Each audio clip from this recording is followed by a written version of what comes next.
Hello there and welcome to In My Opinion for Pumpkin Jack. The world is a pretty peaceful place where everyone is happy, which the devil finds extremely boring. So he basically says, to hell with this, and unleashes a curse of endless night, which brings out monsters and chaos. The humans are not a fan of this and elect their own champion, the wizard, to get rid of this curse. The devil decides to fight fire with fire and recruits his own champion, Stingy Jack, the greatest trickster. Now as Jack, it's your goal to stop the wizard with the prize being passage to the afterlife instead of, being a wayward spirit. The story here is nothing deep, but still keeps you entertained all the way to the end, thanks mainly to Jack. Jack is a jerk who likes to insult or even threaten others, though it never comes off as unlikable or annoying. The dialogue between him and other characters like a crow and a skin salesman is actually pretty funny, which makes you want to see his other interactions with this colorful cast. This is a 3D platformer, so there will be plenty of jumping around and climbing high places.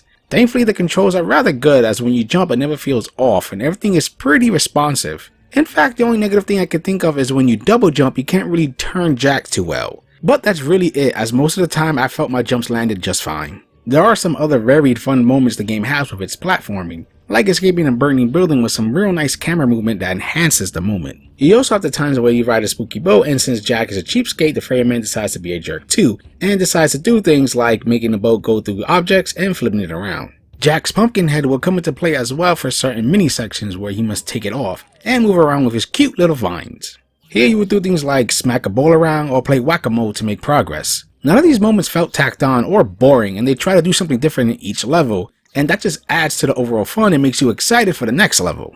There is some combat in the game, though it's pretty straightforward. You start off with a shovel, and when enemies spawn you bash them over the head until they die. When you kill them they do drop some health, and if you want more health you can bash stuff like crates and barrels. You don't have a lock-on, which would usually be an issue for me, but for this type of combat it's not a huge problem, and I never really felt cheated if I got whacked by something.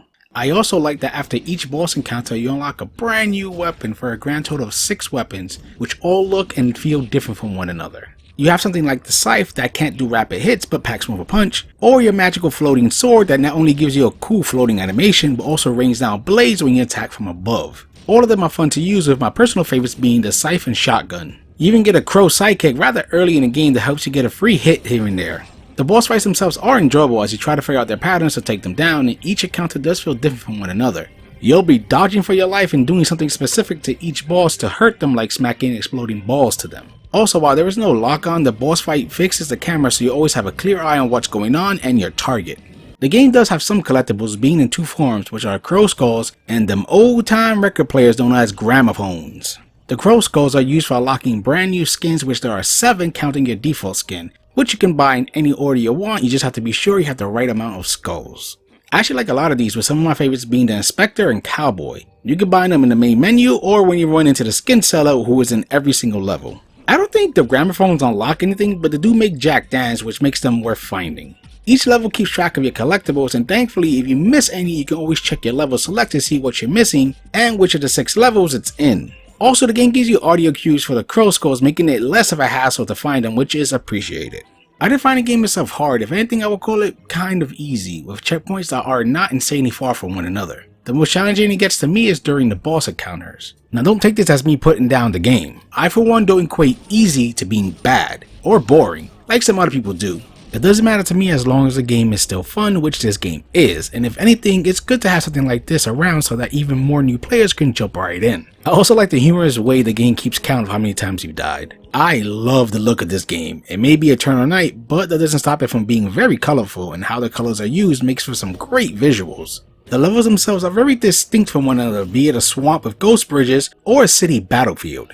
As I mentioned before, there is some pretty nice camera work that helps amplify what's going on, like the runaway minecarts. Your regular enemies have good designs, but the stars here are of course Jack himself, the bosses, and the side characters you run into. They all really stand out from one another. There's no real voice work besides the narrator, who does a great job. Besides that, it's mainly characters making little sounds like grunts. I also dug the music as well, as it gives off this spooky vibe, but more of a playful spooky. The best way to describe this game visually is like a family animated movie you would watch on Halloween. Funny thing is, it's not taking place on Halloween, but still captures that feeling, which I find as a positive. Just a heads up, I'm playing the PS5 version, and the game runs smooth and I never ran into any technical issues.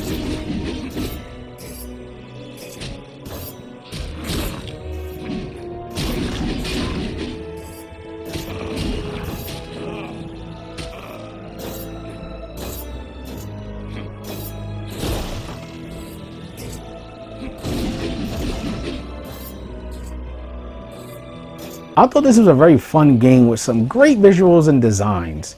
It may be on the easy side for some, but that doesn't stop the enjoyment at all. It also has a nice playful spooky atmosphere that makes it a great game for the Halloween season. I was done with it in about 3 to 4 hours, and when it comes to replay value, it's just finding whatever items you missed along the way. It's a short but pretty sweet game that I highly recommend, especially if you're into platformers and have a sense of humor. So please don't smash this pumpkin. I hope you enjoy my thoughts on this game, and for gamer's sake, keep gaming.